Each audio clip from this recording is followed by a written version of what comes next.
This is CBC Nova Scotia News. Tonight, over budget. The province aims to reduce its reliance on private companies for travel nurses after spending millions more than planned.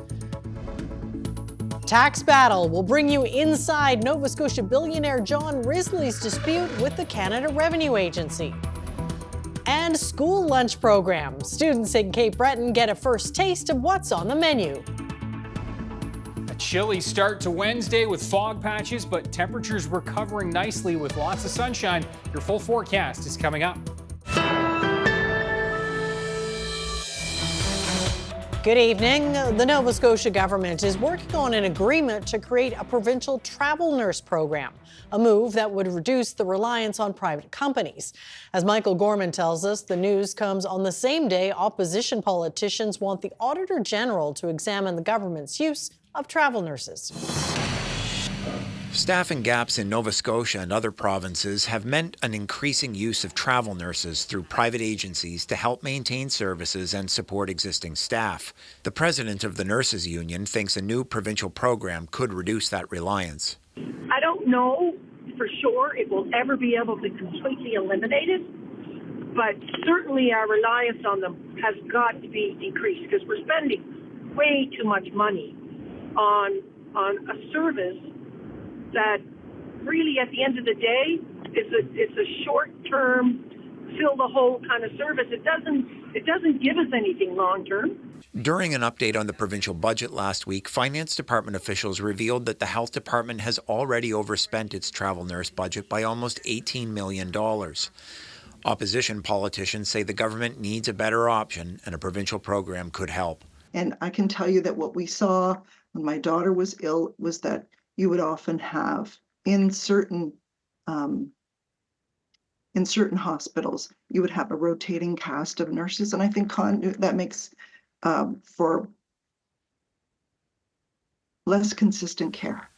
The leader of the NDP wants the Auditor General to look at the province's use of agency nurses. She supports the establishment of a provincial travel nurse program.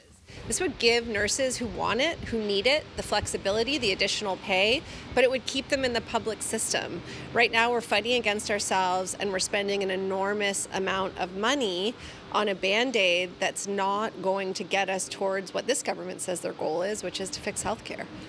Hazelton says the benefits of a provincial program would be that the nurses participating would be employees of the Provincial Health Authority while still allowing them the benefits of traveling for work.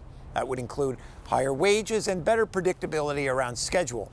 She's hoping the new program will be in place soon.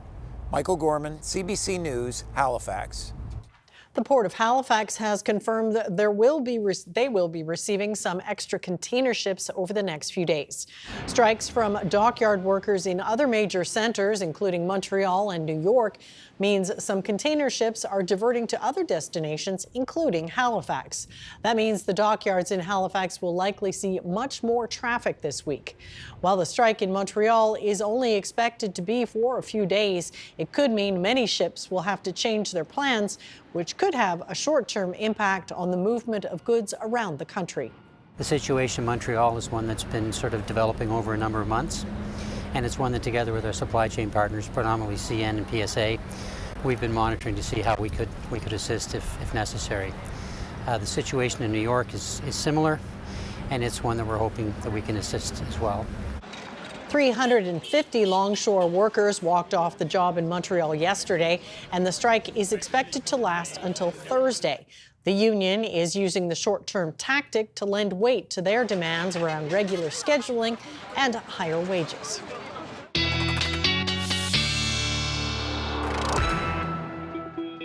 Well, Ryan, October's off to a pretty good start. It really is, picking up right where September left off. True. And that trend is going to continue as we roll in through the first week of October, looking very quiet, pretty good temperature-wise, and lots of sunshine.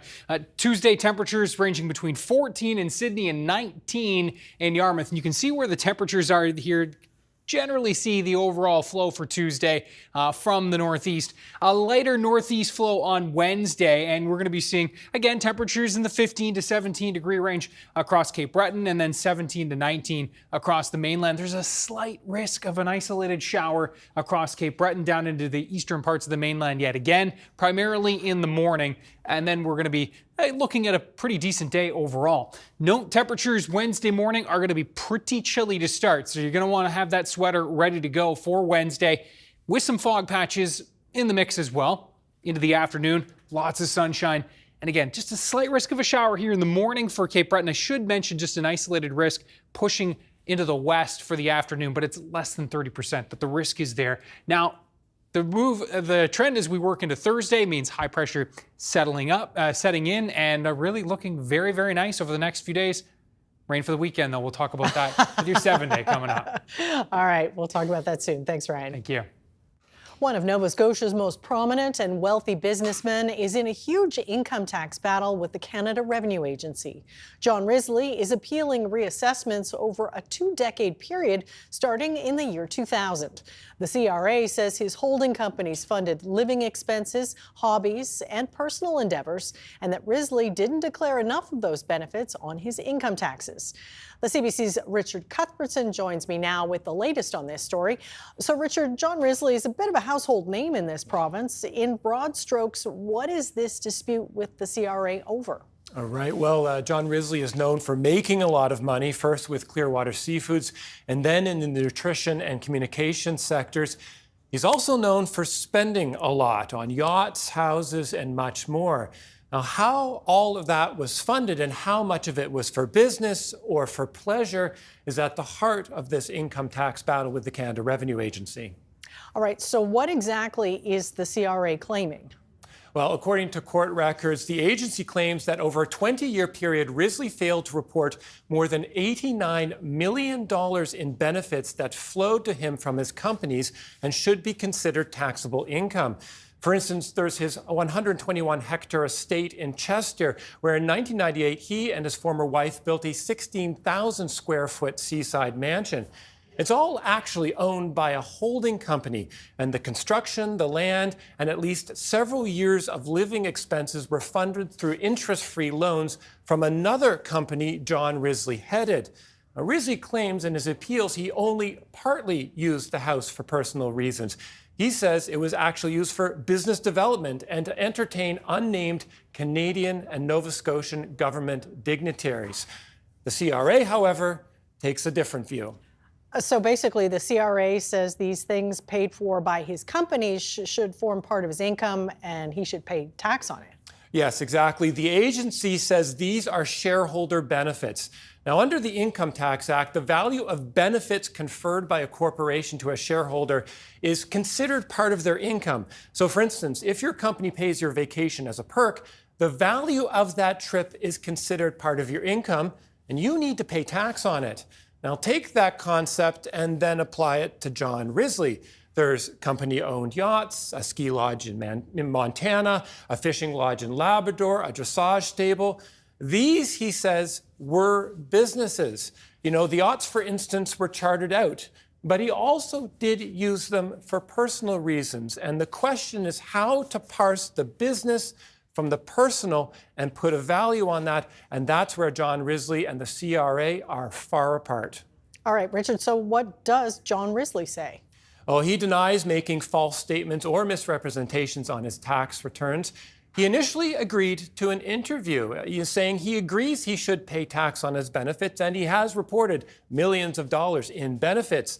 The dispute, he says, is really over how the CRA is calculating those benefits. However, he later backed out of an interview on his lawyer's advice. He is fighting back, though, through 3 separate appeals in tax court, one filed as recently as this summer. All right. Thank you for that, Richard. That's the CBC's Richard Cuthbertson reporting for us tonight. Healthier options are on the menu as part of Nova Scotia's new school lunch program. Today in Cape Breton, some elementary students were among the first to sample one of the new dishes. Erin Potty was there to hear their reviews. Students are lining at the cafeteria here at St. Anne's Elementary to try one of several new menu items. For Taco Tuesday, there's spiced ground beef or beans in a whole wheat tortilla with some veggies. Some students devoured the dish, while others were tough critics. It's really good. And what did you like about it? It's juicy and creamy and tasty. Pretty good. It was so yummy. Well, I told her I like it, but now my second bite, I didn't really like it. The new school lunch program is being rolled out to 255 schools across the province from now until the end of October. So really the nourishment lens is strong. That's our number one thing. And we also look at culture and diversity and inclusion.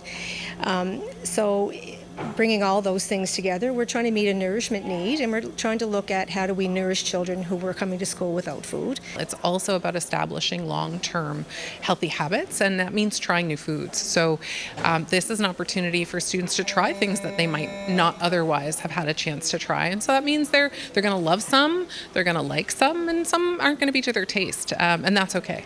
The program has 3 cost options.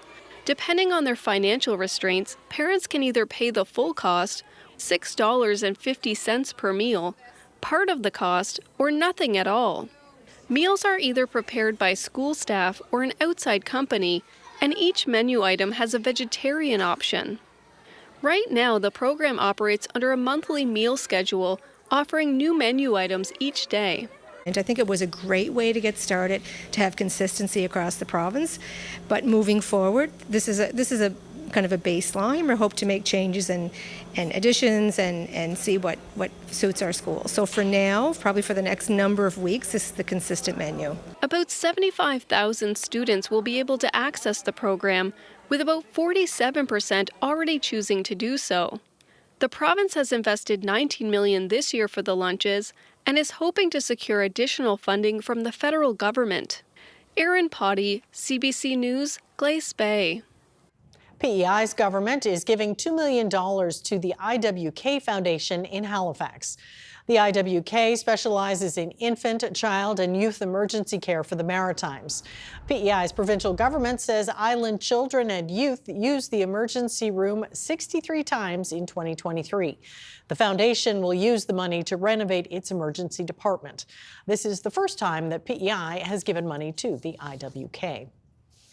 As the effects of climate change intensify, museums across Nova Scotia are having to consider how to preserve the province's past from the growing threat of natural disasters. Moira Donovan has that story. When wildfires rage, blanketing communities in smoke, or a heat wave arrives, you can feel it in your chest. But what exactly is happening to your lungs? There's little research here in the Maritimes about lung health and climate change. This respiratory epidemiologist wants to change that. Because everybody breathes and everybody, you might not notice it, but you notice it when you can't. And so I think that as people become more aware, it's going to be more important for scientists and the community to ensure that people have access to timely and accurate information. Research from elsewhere in the country shows the consequences can be severe. Wildfires produce tiny particles called PM2.5 that affect lung development and increase rates of lung disease. This can be especially dangerous for people with pre-existing lung conditions. The breathing in of particulates, especially when that might be exacerbated in a time of a wildfire or exacerbated by extreme heats, causes more inflammation and causes a bigger response. It's why Stanievich is leading a project to set up sensors like those already in use in the Northwest Territories. The goal is to better monitor air quality at the local level. More generalized data is already available. There's the National Air Quality Health Index, and the Nova Scotia government funds monitors in several places across the province. But they don't always reflect what an individual may experience. And so we have monitors in downtown Halifax, but that may, an individual's exposure in various parts of the city may be quite different. A New Brunswick organization has also worked on an interactive map that provides near real-time information about local air quality. Melanie Langell is the CEO of NB Lung. Our wildfire seasons are getting longer and more intense and more widespread. So there is a real need to understand that PM 2.5 component of air quality, which is, the main component in wildfire smoke, to understand that more on a community by community basis. Stanievich says the plan is to work on a similar map to give Nova Scotians the data they need to manage a changing climate and their health. So it might be choosing to invest in an indoor air quality filter, or just to modify their behaviors and go out at different times of the day to avoid exposures to some of the peaks in when the air quality is the worst and might exacerbate their symptoms. The sensors are expected to start returning preliminary results in the next year. Maura Donovan, CBC News, Halifax.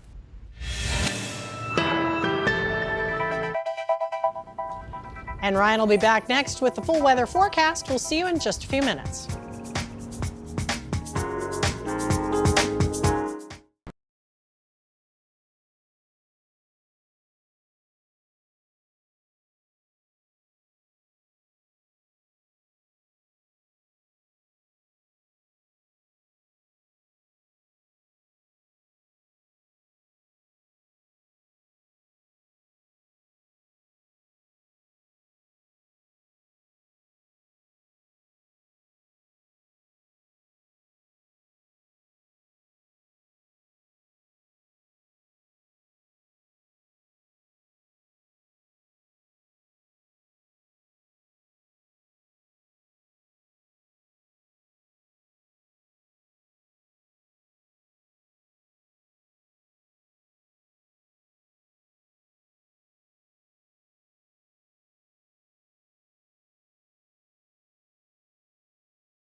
Welcome back. Today, Northumberland Ferries delivered the news that both vessels meant to offer service between Nova Scotia and PEI need more time for repairs.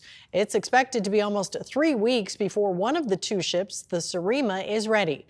And there are potentially even more rough waters ahead. Kerry Campbell has the latest. It baffles me how we could get to this point once again, and this isn't the first time. Morley and Near Trucking has dozens of loads of Eastern PEI produce bound for Nova Scotia and would send half a dozen trucks on the ferry each day if the ferry was running. Potatoes going every day to Halifax on containers. I have grain, plus I'm about to start the fall season of corn going to Antigonish, the Cape Breton areas and everything. It adds an extra $300 to the cost per load, and for Halifax it adds another $200. Today, Northumberland Ferry said all 4 engines aboard MV Surima require repairs.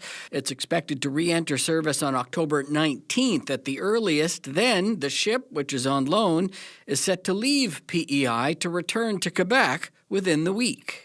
We are trying to negotiate a bit longer on the run, but the expectation is the vessel will be off the run by the 26th of October, heading back for some necessary work that they need to do on a different vessel at STQ. Meanwhile, welding crews are working around the clock to repair the visor bow on MV Confederation. A mechanical malfunction caused it to smash into the Wood Islands Wharf 2 weeks ago. It'll be December 9th before repairs and testing are expected to be complete, less than 2 weeks before the end of the ferry season. To maintain service after Surima leaves, the company is considering running Confederation without that visor bow. That's the big shield that lifts up to let vehicles disembark. That bottom part is 3.8 meters from the water line, so it's a long ways to the water. Maybe sailing or canceling sailings at less than 30 knots wind that we would do for Confederation, for example. The final decision on whether to allow Confederation to re-enter service under those conditions would be made by regulators. In the meantime, Eastern PEI business leaders say people are losing confidence in the ferry. What are you going to do to try to bring back that confidence? Because it's very, very important that we have a sustained ferry service here. It's a key ingredient to the transportation infrastructure for Eastern PEI. I mean, our vision statement for the company is a trusted and valued choice. And it's hard to trust the service if it's been out of service on a regular basis. Northumberland Ferry says it's doing the best it can with ships owned by the federal government, including the 31-year-old Confederation. A newer boat, the Fanafjord, is stuck in refit in Norway. A brand new ferry, promised in 2019, is still in the design phase. The company anticipates smoother sailing once newer vessels become available. Kerry Campbell, CBC News, Wood Islands.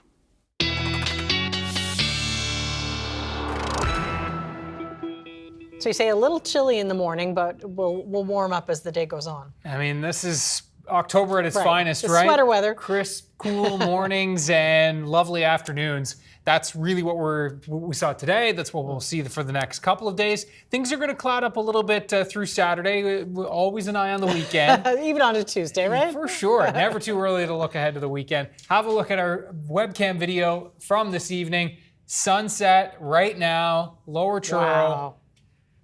Those chairs are empty. Somebody should be sitting there. At least we're enjoying it. Yeah, we are. And beautiful evening there in Lower Truro. And it's a beautiful evening across the province right now.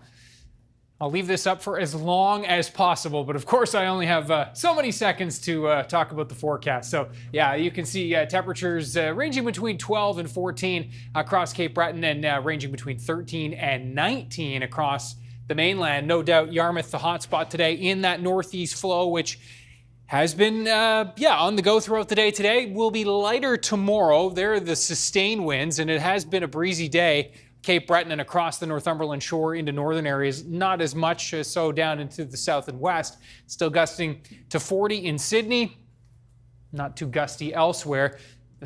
You can just see the flow coming in here with this setup. And yeah, a couple of showers today, Cape Breton, Guysborough County, Antigonish County, very isolated. That's really going to be the name of the game for the next few days. Watching this low kind of spinning just to the east of Newfoundland, and that area of high pressure is going to be keeping us quiet. And despite that, still just that little risk of a shower coming in that northerly flow. Still watching the remnants of Helene. Finally now working offshore. High pressure dominating here across the southern parts of the U.S. And again, it has been an interesting start to the week across the Canadian prairies with temperatures feeling very fall-like and quite blustery as well in behind that front. Now you can see just 3 in Whitehorse, 4 in Yellowknife as we are watching. I almost was going to say Old Man Winter. It's hard to say that though, isn't it? Certainly the effects of less sunlight throughout the day being felt across the north. You can see temperatures tonight are going to be for the most part in the high single digits. Best chance of a shower, though still isolated, will be for the eastern parts of the mainland. Yarmouth likely near double digits, but most of the rest of the region high single now. Could see some low-lying areas dipping a little bit cooler than that. And you can see for tomorrow morning, just in this flow, right? We've just got these little pockets of isolated showers coming in that northeast flow. As we move into the afternoon, the flow is a little bit more, the wind is a little more easterly.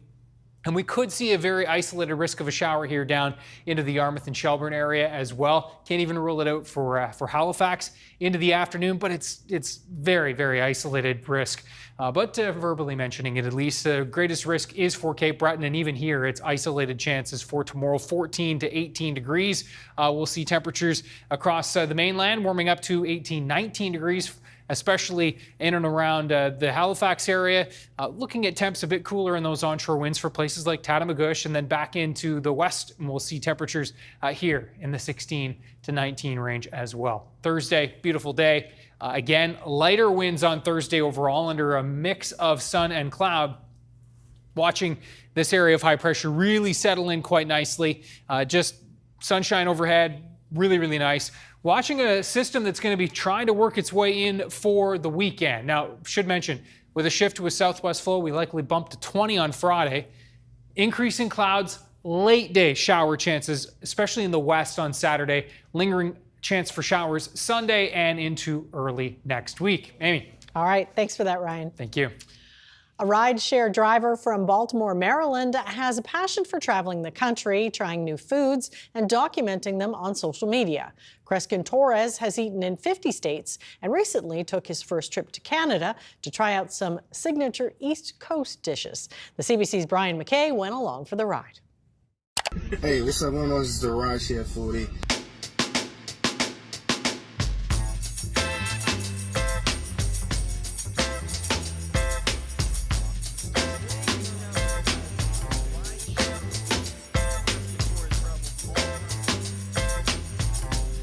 What in your life led up to this? Like I've always enjoyed people. The person I've been around so many different personalities, characters of people growing up in Baltimore. And I was just like, I'm doing rideshare. I'm like, it allows me to interact with people from different places. I was like, why not use this? I mean, to me, it just made sense. And it kind of take the concept of being a truck driver. Travel, stay on the road. You're in Nova Scotia for the first time, and what better place than Peggy's Cove? Peggy's Cove, really nice area, really nice weather today. So. What is it that you said that you want to try here? We want to try the fish cake and chow chow, slice of gingerbread cake, and rappy pie. Rappy pie. Okay, that's a Nova Scotian thing, so I want to try as many dishes as possible. This is a nice, messy sandwich, just like I like it. So tell me about what you've had here so far. Poutine, ketchup chips, dill pickle chips. I've had lobster, beaver tails, moon mist ice cream. Oh, garlic fingers. Thank you so much. Appreciate it. That is delicious. I like the chow chow. I like, when you go somewhere and people are welcoming, people treat you like family. Those are places where I enjoy. I can just strike up a conversation with somebody, get to learn about somebody else. Those are places I like. I love to travel, meet, and then to have a meal. Preston? Yes, sir. How's it going, buddy? Very good. It's my first time trying this, so I'm extremely nervous. This is a very old dish, about 250 years old. Wow. Yeah. That's how old the recipe is? That's how old the recipe is. Oh, man. Wow. So how do I eat, and what is... Yeah, so a lot of the Acadians of Nova Scotia, they'll drizzle a little bit of molasses over the top. So what's in it? Is just potatoes? And... It's rehydrated potato with in a chicken broth, but it's the texture of this pie that's very different than any other dish that I've ever had or seen. Someone told me that this has an acquired taste, and I can see why. But with this molasses, The way I view the States and just, human beings in general is just a family of people that just need to learn more about each other. Having food is a great way to do that. How you guys doing? Awesome. Welcome. Yes, Novell. Did you do, half oxtail, half jerk chicken? And that's what I love when you're trying something, especially if it's your first time. I want to try things that, is a part of that culture or that's ingrained in that, that community wherever town I'm in, so I can experience it, firsthand. It's so good, it make you want to check the menu again. You're like, what else they got? I want to see my country. I want to learn about America, how things are, what people eat and how it is in different places. So I'm able to accurately describe it when I go visit somebody else's country. And it kind of be like that ambassador for the States, And like I always tell people when I'm traveling places, remember, not about being invited, it's about being invited back.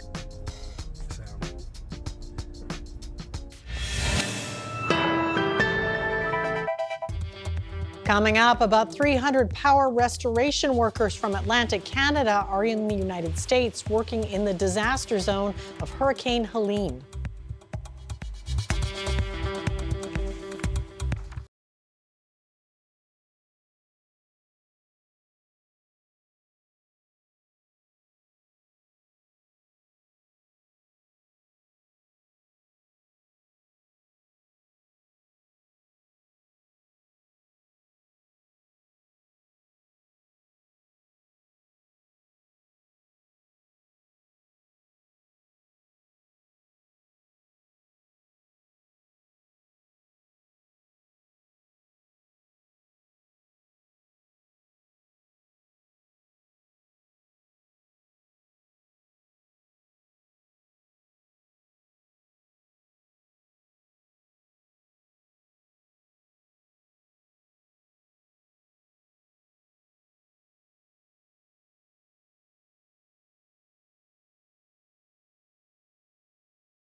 Welcome back. Hurricane Helene now ranks as one of the deadliest storms in modern U.S. history. More than 135 deaths have been reported across 6 states, and hundreds of people remain unaccounted for. Days after the storm slammed ashore in the Big Bend area of Florida, millions of people all the way up to North Carolina are still without water, power, and cell service. About 300 power restoration workers from Atlantic Canada, including Nova Scotia, are working in the disaster zone. They're employees of Holland Power Services, which operates in the Maritimes, Central Canada, and the U.S. East Coast. Alan Bradshaw is a director with the Power Restoration Company. Thank you for taking some time to talk to us. I'm just wondering if you could talk about the overall situation your crews are facing right now. Hi, Amy. It's a pleasure to be with you. Our crews are currently deployed in Northwest North Carolina and in South Carolina, just across the border, where they have incurred significant to catastrophic damage to their electric grid. And our crews left Canada last Wednesday, and they are in a really nice restoration rhythm right now, working very long hours to repair and in some cases replace the electric grid that was destroyed by the winds and the rain and the flooding in that part of the United States. What are the first priorities, I guess? Well, the first priority is always safety. There are a lot of line workers working in the area, and so we are following our protocols to make sure that it's safe when we are working on energized power lines. But from the utility perspective, what they are focusing on is getting some of those critical services back on, things like hospitals and water treatment plants. Fire stations, police stations, some of those things that are so important to the community. But unfortunately for this restoration, it wasn't just the electric distribution grid that was impacted. And the electric distribution grid, that's the poles and the wires that you may see along streets and neighborhoods. The transmission grid, which are those big wires that you see on those really tall metal towers that go cross country, that grid has also been impacted significantly by this storm. And so there are crews that have been dispatched to work on both parts of the distribution grid. And obviously, until we get both of those repaired, that's how we get the lights on with the work that we're doing. But it is a Herculean effort. There are roads that are closed because of flooding. There are roads that are closed because of downed trees. And of course, the power grid has been heavily impacted. Communications are very difficult because just like with the power, the telecommunications companies have incurred damages. So it's a very difficult situation in that area. There's still flooding. So following those safety procedures is paramount to make sure that we're able to do this work safely and get the lights on as efficiently as possible. Now, I understand the area dealt with some bad weather even before Helene struck. How did that contribute to the damage the crews are seeing now? Yeah, Amy, you're absolutely right. That area, unfortunately, for about a week before Helene impacted it, was seeing flash flooding, a significant amount of rain. The rivers were very high. The ground was just saturated with water. And so when that wind came, what happened was these trees, these really healthy trees, just blew over with the root ball intact. Typically what you see with hurricanes and tornadoes is tree branches and trees that maybe break. In this case, the entire tree with the root ball has fallen over. Well, how long do you expect workers from Atlantic Canada will be down there? Yeah, we left on September 25th, last Wednesday, so we've been there almost a week now. Our host utility, what they are communicating to their customers is that many of them will be restored by this Friday. However, that only includes the customers that the power restoration companies can get to. There's still work being done to clear access. And so while many will come on by Friday, there will still be some that we'll have to get on over the next several days past Friday because we're still clearing the access and clearing those trees or waiting for the floodwaters to go down. So I would anticipate that this restoration, for the last customers would probably go into next week. Well, given the severity of this storm, from what you're hearing, any estimate on how long it will take for these communities to get back on their feet, not just have the lights back on, but to rebuild? Yeah, that is a great question, Amy. We've always seen, we've seen a lot of hurricanes in the United States, and there's always the restoration effort that goes on for power and water and telecommunications. But these communities suffer for years in some cases. Have homes that have had water or rivers that flowed through them, or trees that fell on roofs. So the recovery effort, extends way beyond when our linemen are able to come back home. So communities will be impacted, likely for months, and in many cases years, where entire communities just had water come through and affect businesses and homes. So it's a really dire situation in some of those areas. Lots of work ahead. Well, Alan Bradshaw, thank you very much for your time. We know you're busy. We appreciate it. Thanks for having me. Coming up, the two candidates for Vice President of the United States face off tonight in a televised debate.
Welcome back. The federal Liberals have dodged another bullet. As expected, a second Conservative non-confidence motion has been defeated in the House of Commons.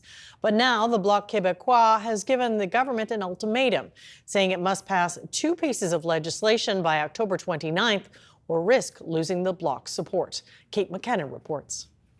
There's nothing to negotiate. Bloc Québécois leader Yves-François Blanchet amping up the pressure on the federal Liberals. You do this before October 29th, or we negotiate with other opposition parties to have the government fall. Le Bloc québécois a établi 2 conditions. Blanchet used his opposition day to put pressure on the governing Liberals to pass a bloc bill to boost old age security for seniors under 75.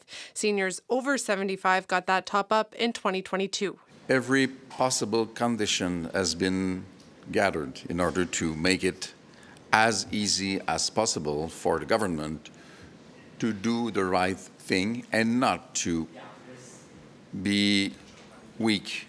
The parliamentary budget officer says the bill would cost about $3 billion annually and affect 4 million seniors, including 1 million in Quebec.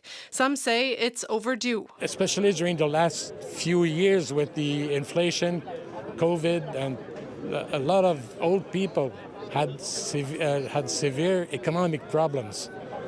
They're trying to survive.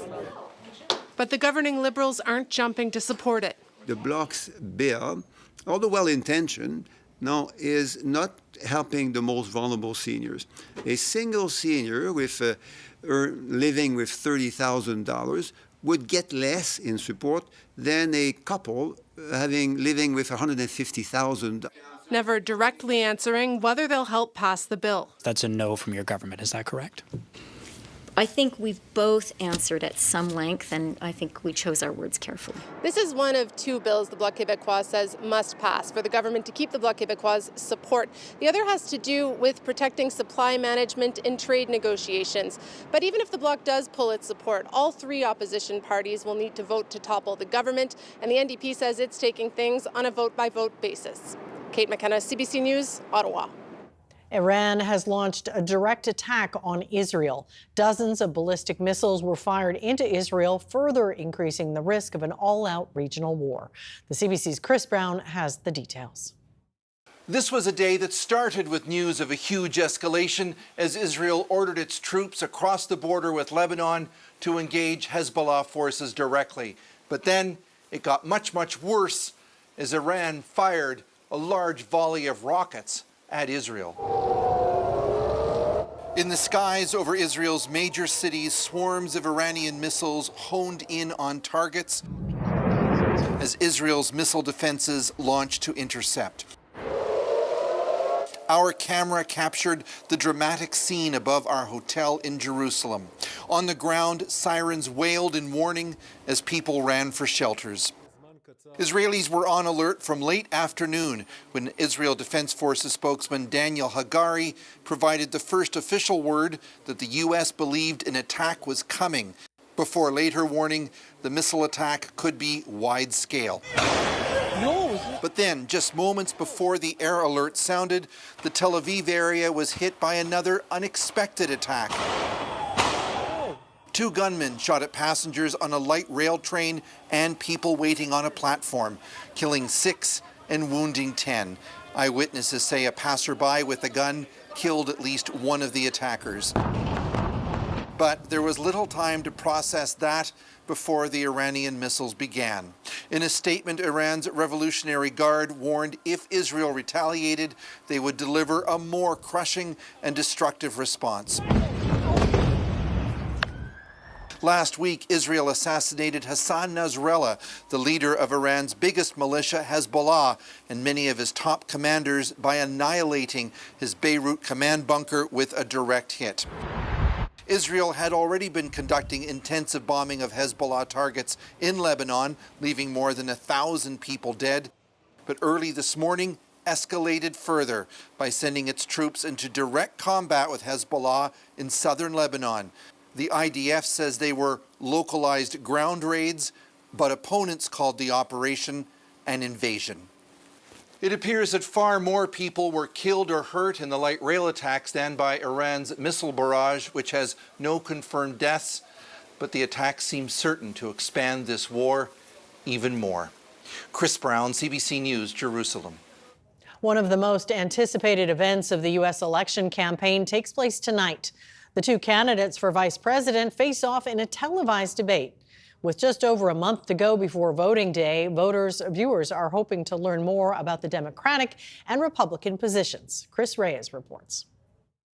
A few things to know about the vice presidential debate between Ohio Senator J.D. Vance and Minnesota Governor Tim Walz happening at the CBS Broadcast Center in New York. No studio audience, two moderators, network anchors Nora O'Donnell and Margaret Brennan. No opening statements, and unlike the presidential debate, mics will not be muted, allowing the two candidates to more freely rebut each other.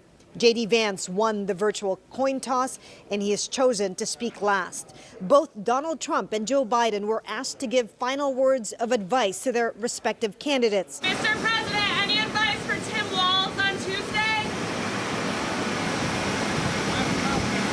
Did you offer him any personal advice?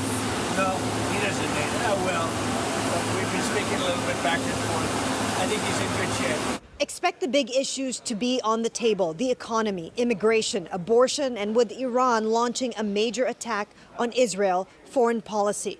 Given that this is the last debate on the calendar before voters cast their ballot, it's a good opportunity for both candidates to trumpet their ticket's biggest talking points to a national audience. The debate between Donald Trump and Kamala Harris in September attracted more than 60 million viewers. It was also the only showdown between the two, raising the stakes even higher for Vance and Walz, who will aim to move the needle in this very tight race. Where he's going to have an issue is how does he defend his record? How does he defend Kamala Harris's record? And to be honest, he has to defend Joe Biden's record as well. Well, the first thing Tim needs to do is just be Tim. This is a great friend. He has been an outstanding governor, and he's going to be a great vice president of the United States of America. He cares about everyone. Both his and Vice President Harris's plans are about lifting everyone up. The debate will last 90 minutes with 2 4-minute commercial breaks, and unlike previous vice presidential debates, both candidates will be standing the entire time. Chris Reyes, CBC News, New York. While dock workers in Montreal are in the middle of a 3-day work stoppage, their counterparts along the U.S. East Coast have walked off the job. It is their first large-scale strike in nearly 50 years. Some of the biggest ports in the country are closed. The shutdown could cost billions of dollars a day. The CBC's Peter Armstrong reports.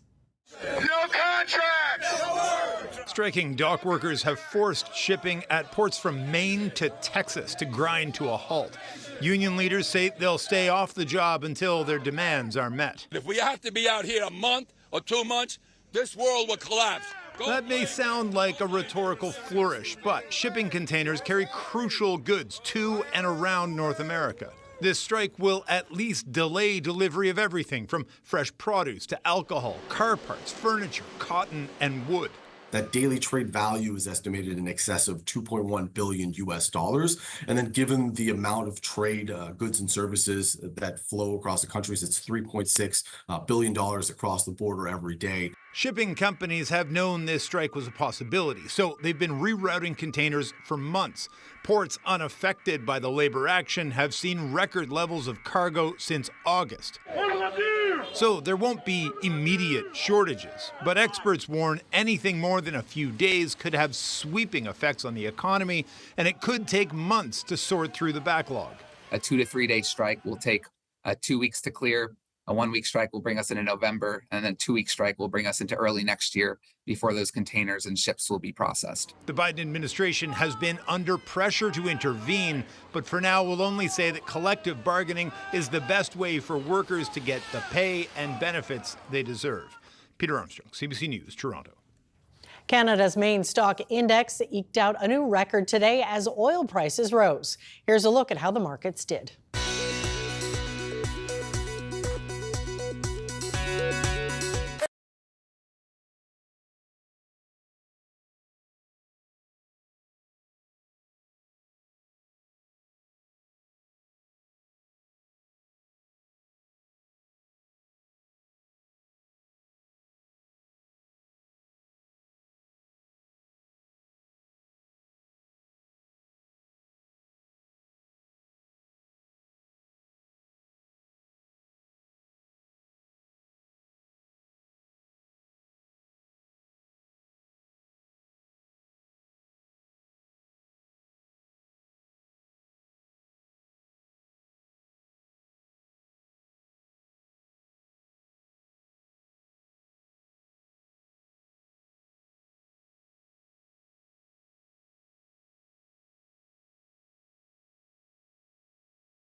There are lots of fall lovers out there, and no wonder, right?